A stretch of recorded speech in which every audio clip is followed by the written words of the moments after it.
Welcome to Crying Out Cloud, the podcast that will make you laugh, cry, and reconsider all of your cloud security fears. I'm Eden from the CTO team at Wiz, and I'm here with my amazing co-host Amitai from Hello. the threat research team at Wiz. And today we have a very special guest, Ryan Kazanciyan. Ryan serves as the Chief Information Officer and Chief Information Security Officer at Wiz. He has a remarkable career in cybersecurity. He was the security engineering lead for Meta, CTO and CPO of Tanium. He led incident response and remediation efforts at Mandiant. He is an expert in security operations, product security, incident response. He has been an instructor for Black Hat and FBI's cybersecurity division. And very cool, he has been a contributing author for incident response and computer forensics and a technical consultant for TV's Mr. Robot. Welcome. Thank you so much. So glad to join you guys for this. So here at Wiz, some of us call him Kaz. So if he is referred to as Kaz during the episode, you'll know who we're talking about, right? Yeah, Kazanciyan definitely, I mean, it's sort of phonetic, right? Armenian last name, and I've heard lots of variations on how it's pronounced. So I've always ended up going by Kaz almost everywhere I've worked, and I'm totally cool with it. It's a cool nickname. We like. Where are you right now? Where are you calling us from? So I live in the Washington, D.C. area in Northern Virginia. And I've been out here for 20-ish years, so often working remote, supporting teams around the world. Okay, so before we fully jump into our full cyber cloud CISO focused talk, we like to do a speed round of questions so the listeners get to know you a little bit. So the first question is about Mr. Robot, because we're intrigued. Mr. Robot is widely acknowledged for a very good reputation in the InfoSec community for being very technically accurate. So you clearly did a very good job. What sort of questions did you answer for them? Like what type of comments and feedback and answers were you providing? Yeah, when I got connected to Coradonna, who's the writer and producer that was most involved with getting like tech and hacks right on the show, it was in the second season, and it was for one or two particular scenes. I think one of them was a scene when one of the characters was using an Android exploit on a victim phone, and they wanted to just play out like what would prep look like and what would the attack look like from the standpoint of a victim. And so providing some feedback on both what the screens could look like, as well as some of the like notes on the dialogue that could surround it. And we ended up having a good working relationship. And then that extended to a few other parts of the story, including this like crazy hack at the end of the second season where they overcharge some UPS batteries and like cause a kinetic event, like an explosion. And so we worked together well, and I was absolutely loving the experience. I was very lucky to have had the connection. And so when season 3 came along, I got to join during the writer's room process and take some of my past experiences with hacks and security and work with them to weave it into the story they wanted to tell. And that led to many months worth of pre-production work to plan everything out episode by episode, mock out screens before they ended up being created by the animators and then filmed live on set. And it was a really cool experience. What a cool Hollywood moment. It was really lightning in a bottle to have that opportunity, and an amazing like team that cared so much about getting things accurate. Amazing. So I'm going to assume that you are currently wearing Wiz socks. Is that a correct assumption? No. It is nearly 100 Fahrenheit over here, and so I am barefoot because it is just brutally hot. I am wearing the Wiz shirt, and I do have a bunch of Wiz socks, but not today. All right. Okay. Next time. We'll interview you in winter. Okay. Kaz, when you were a kid, did you see yourself becoming a world security leader?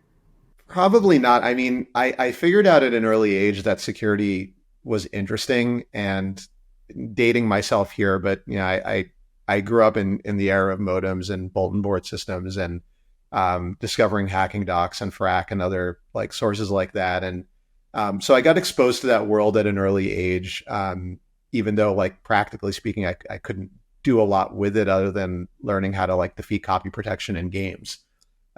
which is I think how a lot of people first get interested in security, especially from that era.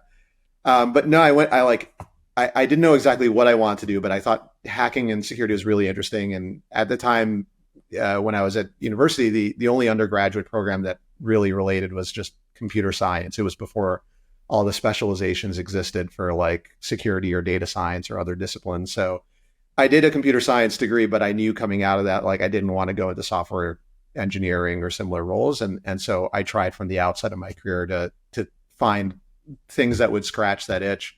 Early on, that was looking for roles that would let me do things like pen testing. So one of my earliest jobs was at PwC in their advisory group, and as an audit firm, they do a lot of security assessment work, which eventually let me do some pen testing, and that was sort of my first steps into the professional side of this world. Were you aiming to go like a very like pure pen testing route? Did you intend to go into more like into development, into research? So at the outset, I wanted to do nothing but get paid to hack companies. I thought that would be the best dream job, and I would like nothing more than just do that forever. And so, doing like external and internal pen tests, and then as like the discipline of like web application pen testing became a thing, learning that space and doing that, I thought it was super interesting. I reached a point after 5 or 6 years where I did start to yearn for more, and found that those types of assessments were getting really repetitive. At the same time, I didn't have the background or skill set to do things like exploit research, so I knew that that wasn't going to be for me. And that's when I ended up at Mandiant, and sort of the gravitational pull to doing the inverse of red teaming, and instead putting yourself in the mindset of an attacker, and following the breadcrumb trail to reconstruct an incident, was a very new thing at the time. And that was super compelling and an interesting twist on what I had already learned. And so that led me down that path, and I found that incredibly exciting and rewarding. If you were an AI bot, what would be your bot name? Oh man, I'm so bad at naming things. Like the first thing that just hopped into my mind when you said that is Kazbot, which is like the least original answer to that question. I'm not sure. Okay, we can reference the CAS bot if we need AI answers to the real questions. Then we're about to jump into the next section. Some fine print, Kazbot is not liable for any security mishaps or mistakes that you make by following Kazbot's advice. Amazing. Okay, let's talk about what you do now. You secure a cloud company. But moreover, Wiz is not just like a cloud-oriented company in the sense that we build cloud security, but we also build in the cloud. So it's all of the angles of that. Can you talk a little bit about like the advantages and disadvantage of doing nearly everything in the cloud? Yeah, I mean, first and foremost, like securing a security vendor means the bar is higher. Naturally, like customers rightfully expect more of you, which I like. And I especially like it because as a security company, that also means that leaders across the org outside of the security function think about and care about security, I think, more deeply than might be the case in other types of businesses. And so I find that a compelling environment to do my job. I also think we're at a point where companies that we work with, that we sell to, think a lot more about supply chain risk.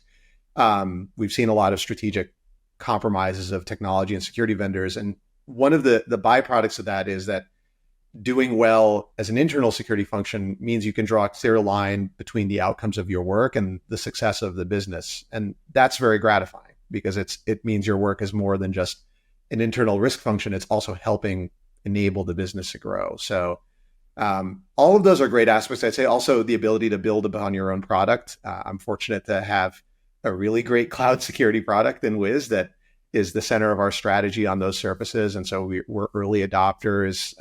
For instance, when we had the runtime sensor, our internal security teams were testing it and using it, testing and building out detections before it ever reached the first customers. And so that gives us a interesting opportunity to both shape the direction of the product and also help make the product better by being early testers and validators of its direction. Absolutely. We're like the first-hand feedback and feature requesters ourselves.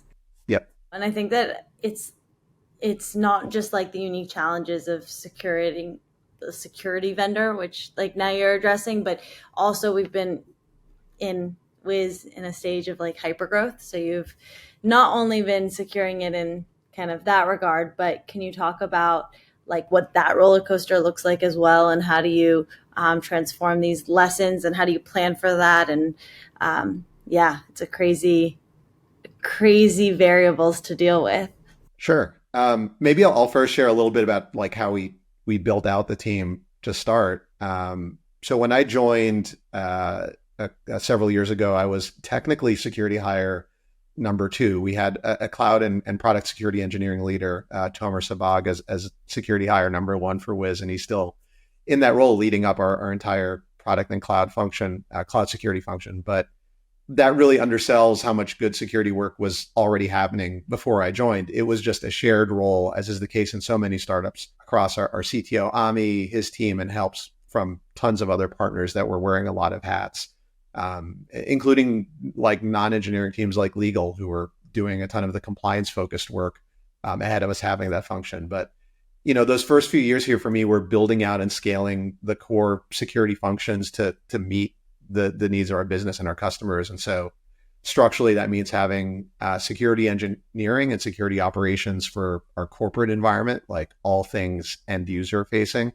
our cloud development and production environments, our product security, engineering and ops, and then governance, risk, and compliance, everything from managing our audits to doing vendor risk management, managing our policies and procedures, things that as a growing company that is serving customers around the world, including those in very heavily regulated industries that we have to staff up and support. And so building this all out to scale and keep up is like how we architected the function. I was reflecting at when I reached my 2-year mark here that every aspect of Wiz is kind of 10x since I joined. Headcount, customer size, like just complexity and scale of the product, everything. And it leads to a lot of interesting things. So one is I think the interesting dynamic in hypergrowth is that by design, the business is willing to try a lot of things, and many of them won't pan out. And so you fail fast and try something else. And that's tricky for security because anytime you invest in security work for a fail fast idea that doesn't pan out, you traded off time that could have been spent on something else. I don't see that as a waste of time because you still build relationships and context and knowledge, because the problem that effort was trying to solve, maybe there'll be something else that addresses it. And now you have a better sense of that team or that function's like priorities. But you still end up making a lot of calculated bets about what you invest more and what you invest less in. And so one mechanism that has always helped us is ruthless prioritization. At least every quarter in a bi-directional way, we're discussing with other company leaders to get inputs and feedback and working internally to assess, here's what we're going to work on for the next 3 months, making sure we deprioritize things that are no longer as important as we thought they were, bringing things to the front of the queue if we think they're more urgent. It's nothing revolutionary in terms of process, but the forcing function of doing this every couple of months really makes sure you're being honest with yourself about using your resources to the max and keeping up with the business. Another area I think is shared platforms, like meeting teams where they work and like partnering with teams. I often say that our developer and especially our DevOps teams have always been an extension of security as long as Wiz has operated. And we have an amazing DevOps team that have been crucial partners for our cloud security story. And part of that's because we work together in common platforms. We use Wiz for Wiz, our internal instance, to understand the risks and mitigate like security concerns in our cloud environment. We have a common platform we use for detection and response, common platforms we use for issue management. All of that meeting teams where they work and working together like helps us do a lot more than our this like the individual sum of our parts would otherwise suggest. How do you plan for hypergrowth? You talk about how like you're looking, let's say 3 months ahead. Yep. At the scale that Wiz is growing, is it even possible to look beyond that? I look at the 3-month cycles as more tactical, and on a semi-annual and annual basis, we do more strategic planning. And that the strategic planning is where we really try to talk to the leaders across the business and understand where things are going and make longer range plans about where we're going to invest in terms of headcount, technology, projects. And it's not to say that you'll be 100% right at our rate of growth. Like maybe only 50 or 60% of those things turn out to be the way you anticipated. But it's at least, again, a forcing function to have those conversations to avoid the trap of a security team that becomes too insular, and to really just learn and understand like where different teams of the business might go, and use that to try to shape your direction. I also think like the other thing that helps with sustaining security in hypergrowth is there's certain like practices and principles that I think are useful. One is avoiding ceremonial security work wherever possible. You see this a lot in organizations that like have been around for longer and just have bureaucracy and processes seep in, where you get things like these onerous review committees for things that don't need a committee to convene to make a decision, or like multi-step approval processes that basically become rubber stamps. It's like friction without actually creating security outcomes. And so it's hard to avoid these as you grow. Like these usually start from well-intentioned efforts, but I think one of the things that's important to scale is to make sure you're not creating those, because they do start slowing things down, and then they become like a source of meta work, where team resources are being diverted to like things that aren't actually producing like tangible output or things that make security better. And so having a very critical eye towards what you're doing and like trying to burn those things down wherever you find them is one of the tools I think that helps us keep up. I think that you mentioned this earlier, but like the fact that it is a security company, there's a lot of like willingness and eagerness to also like collaborate with you, the security team, with the DevOps and the dev team. So I think it would be interesting to reflect on another place you worked, which is Mandiant, and kind of tell us what it was like there at that time, and how that experience shaped your career and trajectory. So for context, I primarily was doing incident response investigations during, I guess, an earlier phase of Mandiant's growth between 2009 and 2015, just right past when FireEye had acquired them. And I'd primarily worked on APT intrusions at large enterprises and governments that were focused on data theft and IP theft, espionage type cases. I think it was the first time in my career that I saw this combination of like disruptive technology, a strong mission-driven culture, and remarkable talent, like completely upend a problem space, which in that case was incident response and the like public understanding of targeted nation state attacks.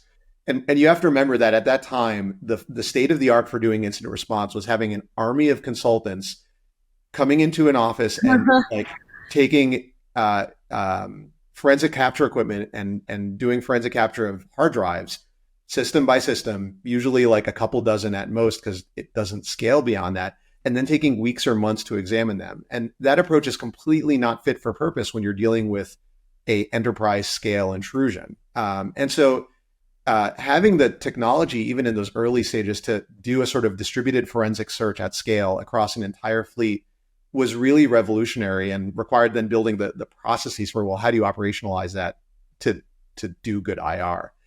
And it unlocked the ability to, I think, handle incidents that had already been happening for a decade plus without anyone being able to do anything really effective about it until that time. So that experience alone was really, I think, eye-opening and really rewarding to be a part of. But that sort of like moving from being like very reactive in IR to being more like proactive in translating the lessons you learn to actually like making the organization safer? Typically, because you're always coming into an environment post-compromise, you can't avoid the fact that a good chunk of your work is going to be reactive. The unknown variable, especially at that time, was that how long the incident went back and whether or not it was even still active. At that time, a lot of organizations were finding out about their breaches through law enforcement notifications. And those law enforcement notifications reflected whatever those entities knew about the threat actor, but it didn't reflect necessarily the full scope of what you'd find inside the environment. And so sometimes you'd go in and the attacker was active week over week. Sometimes you'd go in and they had been compromised for like 5+ years. And the most recent activity was a year ago because the threat actor took everything they needed and was done. And so you just didn't know. What I will say, though, is the second, I'd say, area where this was very informative for me in my career was the what you do about it next. the sort of post-compromise remediation, and seeing when you do remediation planning, the different cultures and technical problems of all the different teams and functions that had to coordinate to remove an attacker from an environment and prevent immediate recompromise, was really eye-opening. And it I think shaped a lot of what I did in the future in terms of security work, because an incident in many ways shows you all of the failure points of an organization's controls, well-intended or not, like well-funded or not. And when you remediate and you have a chance and all that momentum to do things right and clean things up, it's interesting to see what's hard in remediation and what isn't. When a company gets recompromised, like, why did that fail? And a lot of times, like, good organizations with like good teams and good technologies still have failures despite best efforts. And so it also gives you an appreciation that, like, the victim blaming that often happens in breaches and incident responses is often misplaced. Like, sometimes it's justified and sometimes it isn't, because at the end of the day, as I said earlier, like, any security program has to make calculated bets on where they invest, and you can't cover everything at all times. And so sometimes, like, attacker gets lucky and slips a shot past the goalie. Another interesting thing, like circling back to APT1, because I think it's just such a fascinating thing to have, been there for, and to have seen firsthand. But I think also it was like one of the first times it was like really attributing cyber activity to a specific organization in China. And I think now, like, this is much more commonplace, or like putting that out there. But like, were there a lot of interesting conversations about it, and like, oh, are we going to be the potential targets of the same activity, and just kind of how people were processing it at the time? Yeah, the move to prepare that report and go public with it involved a year plus of discussions and very challenging decision making around the benefits and trade-offs of doing that. But I'll say the interesting bit is, you rewind 4 or 5 years before that, APT1 breaches were so prolific that, like, it was almost routine, and it was almost like they became ideal for training UIR consultants, because the tradecraft was so consistent from case to case that once you had worked one, you had basically seen them all. Like, the most interesting part was always what the attacker was after in a particular environment, but the way they were actually going about it, their MO and their TTPs, was like so consistent. And so that also was to our benefit, because once you got those TTPs down, like, they became very good at investigating and keeping up with the threat actor and profiling them across this, like, giant corpus of breaches. And then, like, there were a few other cases that stuck with me that were attributed to unknown threat actors and had some really interesting novel tradecraft that we had never seen before. Speaking of these, like, trends in security, right? Like, that things do tend to repeat themselves. There are also new ones that we see very prominent in recent years in security vendor security point reports, and that we talk about a lot on the podcast because they come up, and it's supply chain attack, which we spoke about briefly, and stolen creds. How do you approach these specific trends in terms of also, like, Wiz being a leader and helping others figure out how to take care of it in their own organizations? Yeah, they're both challenging problem spaces, like, to systematically solve, like, across any organization of meaningful size. I'll start with stolen creds. I think of the two, I'm more optimistic in terms of, like, if you look at the state of art and what's available, like, there are a lot of things out there that are more or less solved problems that just require hard work and strong partnerships for organizations to execute on. So, like, we have FIDO2 authentication, which means we can eradicate entire classes of credential phishing that have plagued organizations for so long. And this always gets reemphasized, like the CSRB report on lapses, for instance, like, double downing on the fact that, like, organizations that should implement this wherever possible. It really has a great effect. Eliminating long-lived access tokens or keys wherever possible is a more challenging one, especially if you've operated for a while and built up more, like, tech ops debt. Reducing standing privileges is another example where, like, credential vaulting and just-in-time, or PAM, products have been in place for over a decade now.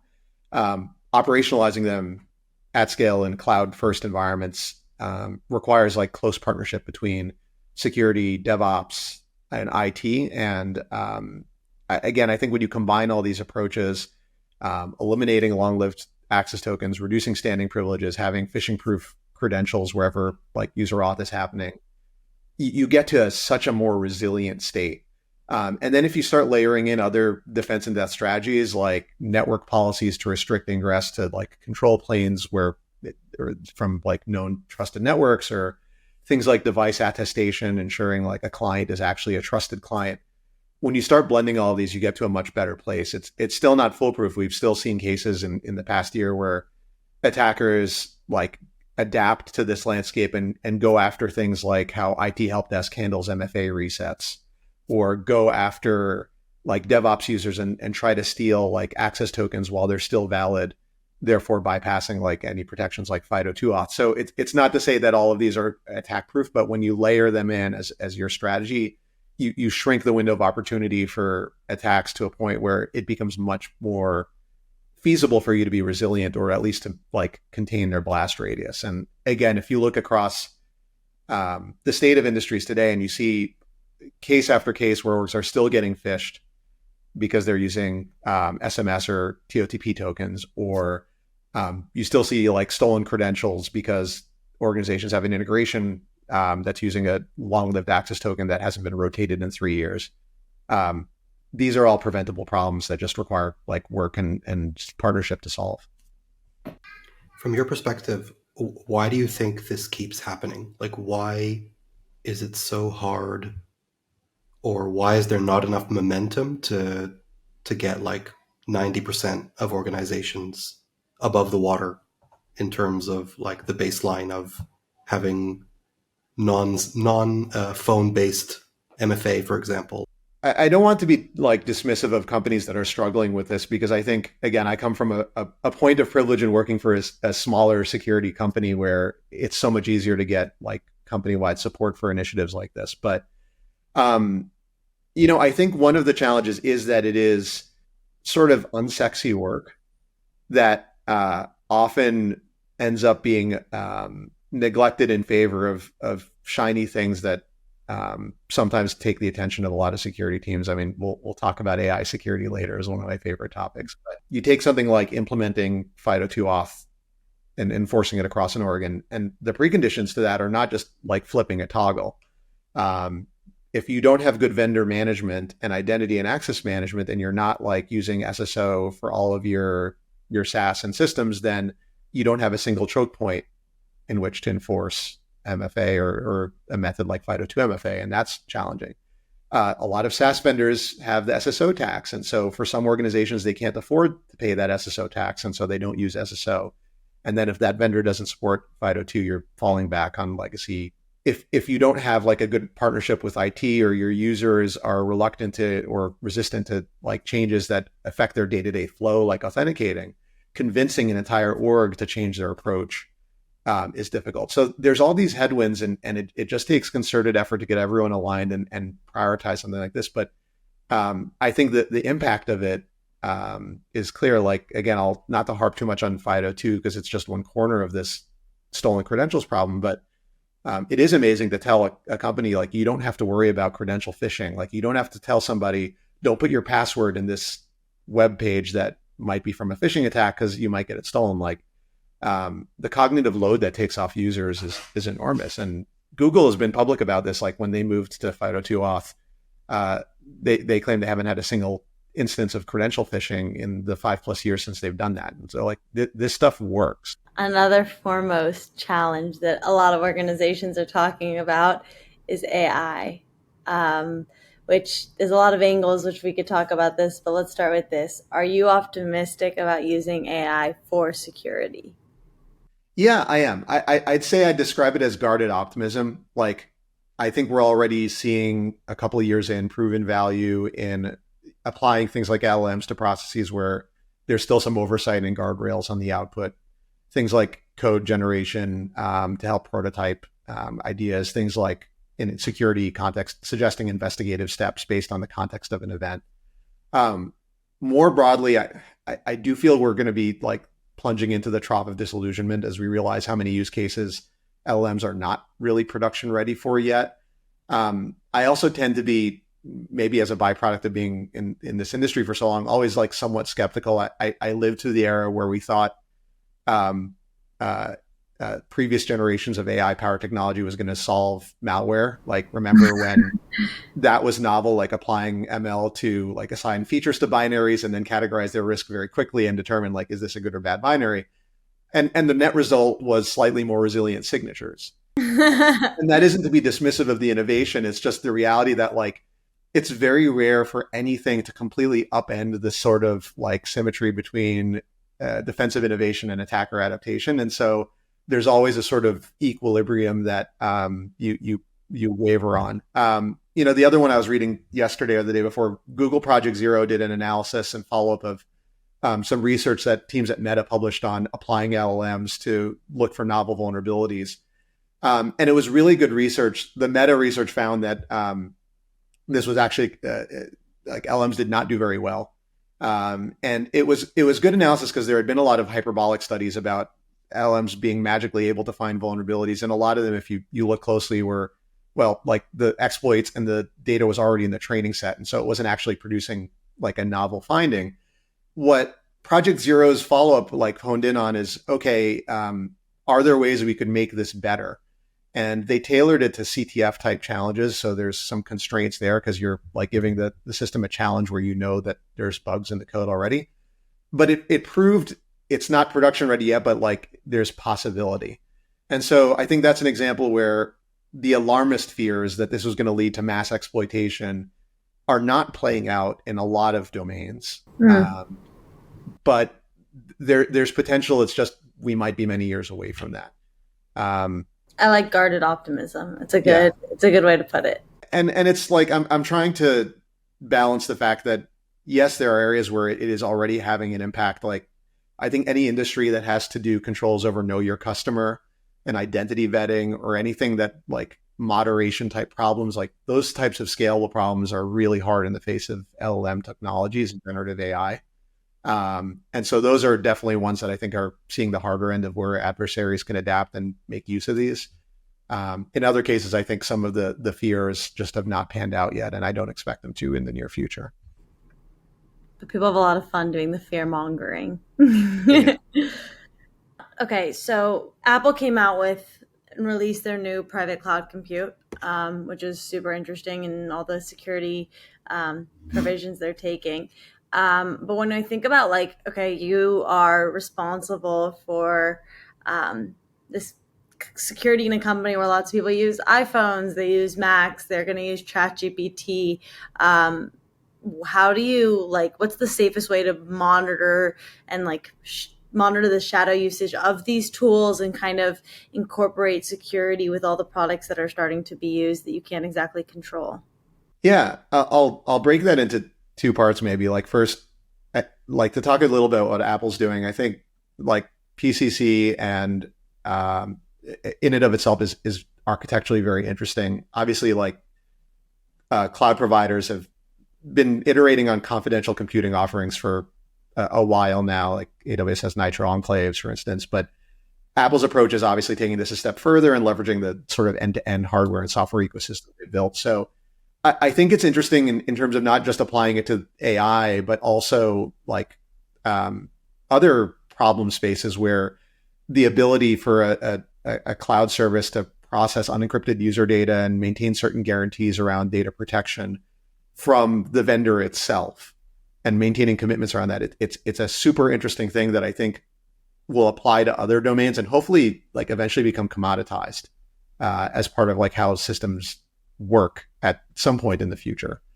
But with respect to like AI products within a company, I'd say, for one, I think I take a sort of pragmatic approach here where I'll use two examples. If you think there's a risk that LLM generated code is going to create a security or operational risk in your production environment or in your product, that's not an AI problem. That's a guardrails problem, an SDLC controls problem that exists and existed before AI came around. And so there are things you can do to solve for that have nothing to do with AI specific governance. The same thing with like, if you're worried that there's a risk company employees are going to leak sensitive data to a web-based service like ChatGPT, again, it's not an AI problem. It's a endpoint security and access management problem. It's a data governance problem.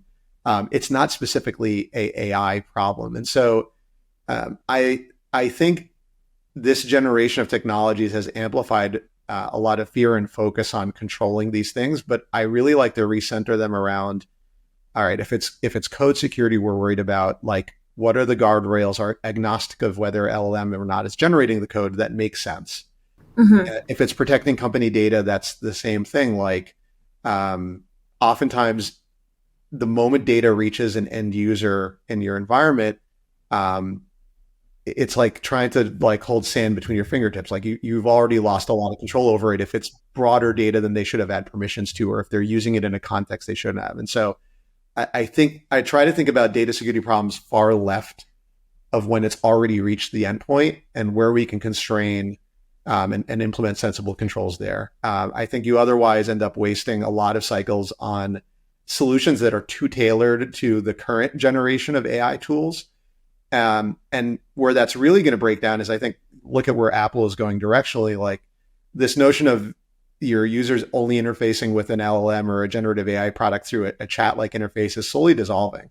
Like it's eventually just going to be product features, and you don't know if it's LLM powered or not, or Gen AI powered or not. You don't know, maybe even if it's locally like supported by a local model or a cloud model, like that could dissolve too, except maybe if you're in the EU, because then a lot of that it may not work. But yeah, like and so that means all these policies that were so like geared and around like let's control the web interface to a chatbot that uses AI, like all of a sudden it's too specific of a solution and you're now outdated a year later. So I think thinking more strategically holistic and longevity and guarded optimism. Kaz, thank you so much for joining us. It is not only a pleasure to get to work with you, but also to let everyone hear like what a brilliant security leader you are. And thank you for giving so much insight into our questions today. So thank you. Thank you so much. Love what you guys do on this podcast and show, and privileged to get to join you all and do this. Amazing. And that is all for this episode of Crying Out Cloud, presented by the cloud security company Wiz. If you enjoyed the show, be sure to subscribe and share a link to the podcast, but not your cloud keys. And as always, if your cloud security strategy is making you cry, don't worry, just cry out cloud. Security.